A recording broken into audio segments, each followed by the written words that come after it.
Hey everybody, it's Michael from MobileBurn.com, and I'm at the 2012 edition of the Google I/O Developer Event. Just went through my swag bag and pulled out the Nexus 7. So we're going to go through a somewhat difficult to do unboxing since I don't have a tripod with me, but I'm going to try to show you some of the features of the device. Okay, so I've opened up the box here. This is the tablet itself. See, this one happens to be white. The ones they showed in the video during the presentation had a kind of a brown-gray back. It's about the size of a Kindle Fire or maybe one of Samsung's Galaxy Tab 7, Galaxy Tab 2 7.0 devices. I have one of those at home, though it definitely feels thicker. I don't have the exact specs in front of me, so I'm just going to kind of wing this, and we're going to power it up and take a look at it. So let's take a look at the hardware. You can see reasonably thin device. It has kind of a soft touch feel to it, but not really. Dimpled like a golf ball, especially since it's white. You can see the ASUS logo down the bottom, Nexus up here. On the right hand edge, power and volume controls.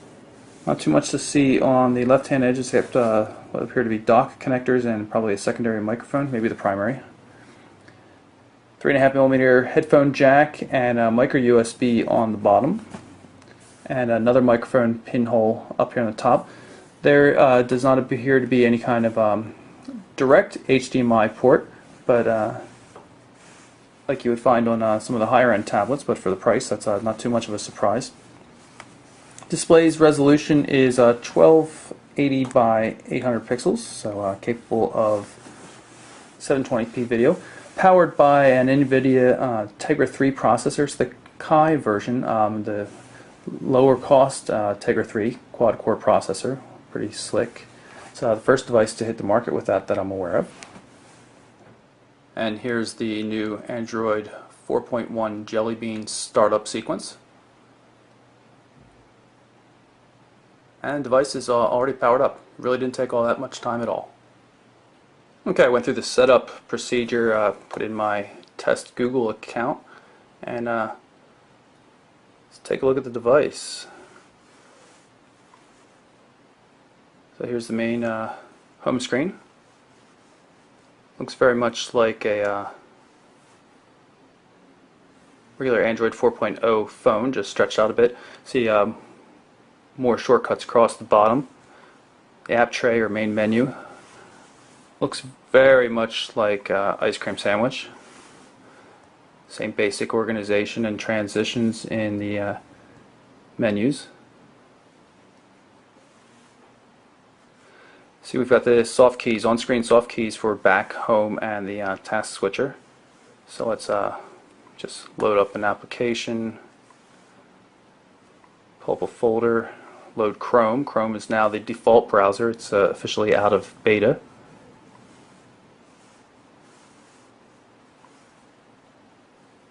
And now we can hit the task switcher, and you can see we can switch between applications. Google's Play Books, the new magazine application. Now we can see things in task switcher. Take a look at the Esquire issue here. Actually,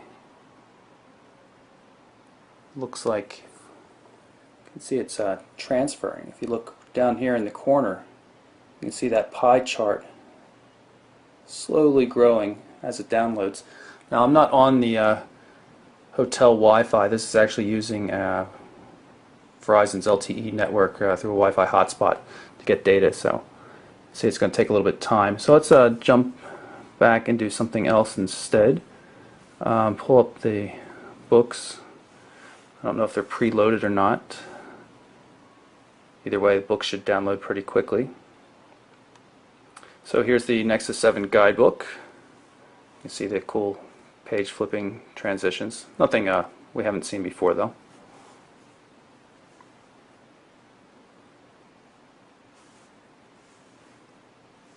There's no pinch gesture support. See if any interesting notifications. Nope. No cool notifications, because you can use two-finger gestures to expand the notifications, some of the new high-end notifications. They have a lot more functionality, like, you know, say Gmail, you can see the inbox and what messages are actually there and take a look at the subjects right from the notification area, which is pretty cool. Okay, now that the issue of Esquire has downloaded, I'm going to show you how it works. Obviously, you can zoom in around.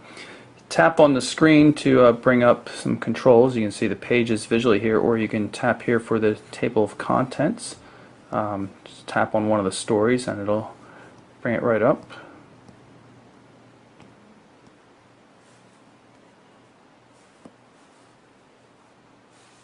You can also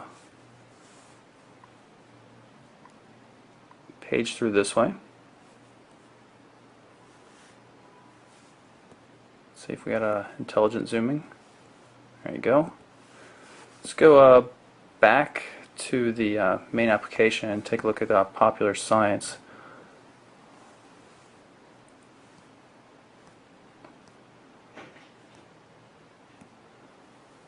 See, there's a text mode here. You can view things purely in text. Makes it a lot easier to read rather than the graphical layout. This is called the page mode, is the standard mode here.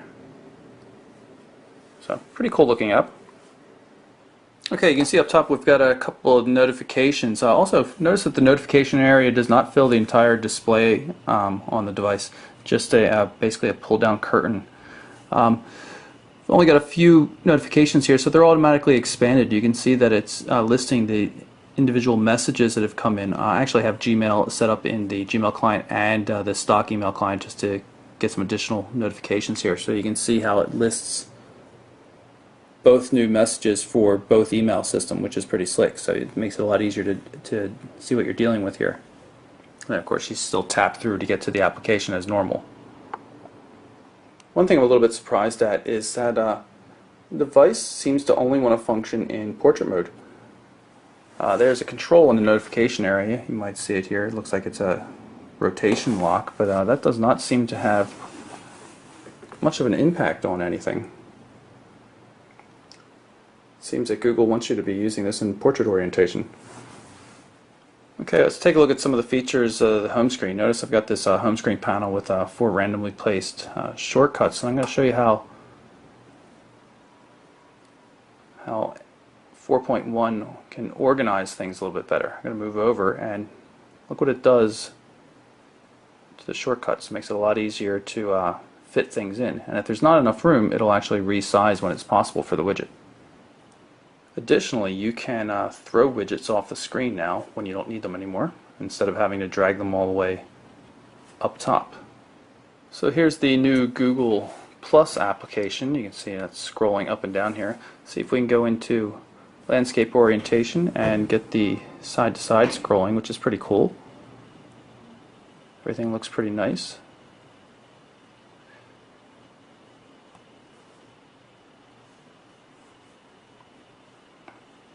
Drop down, change sections, go to our circles.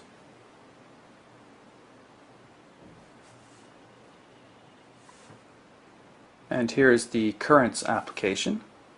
So take a look at this.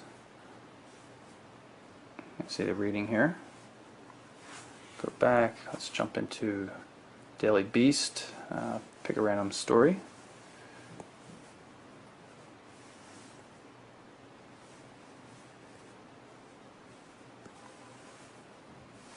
There you go. Pretty cool looking. Okay, so here's the Chrome browser. Take a look at this. You can see we've got tabs across the top. It syncs in with Chrome on the desktop and other devices, so you can share bookmarks, even see what other tabs are open on your other devices, which is very cool, very handy. Easy to open up new tabs. Menu here. You can request the desktop site. Very nice browser. I've been using the beta on various Android 4 ice cream sandwich devices for quite some time now, and it's a really fantastic browser. One of the things worth pointing out in the browser, though, is it does not appear to support Flash. I even went through and installed the Flash plugin in the Play Store.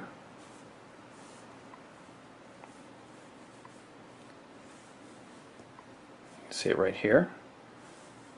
It's definitely open, but even when you hit open here, you cannot get to the settings, and of course when you're on the browser page here, it's still showing that it needs a plugin. So there's no flash support in the Chrome browser. Another thing I want to point out is while there is a forward-facing camera on the Nexus 7 here, you can see it up there at the top, there's no camera application, so you can conceivably use it for Hangouts, of course, but there's no ability to just take pictures of yourself, which I think is kind of an odd restriction. If you're going to have a camera in there, you should at least let people take pictures with it. Somehow Google's trying to make it only for video chatting. So that's my first blush look at the Google Nexus 7 tablet by ASUS. Gonna have to spend some time playing around with it and Android 4.1 Jelly Bean to really see how it all works, and I'll give you a more in-depth video after I've done so.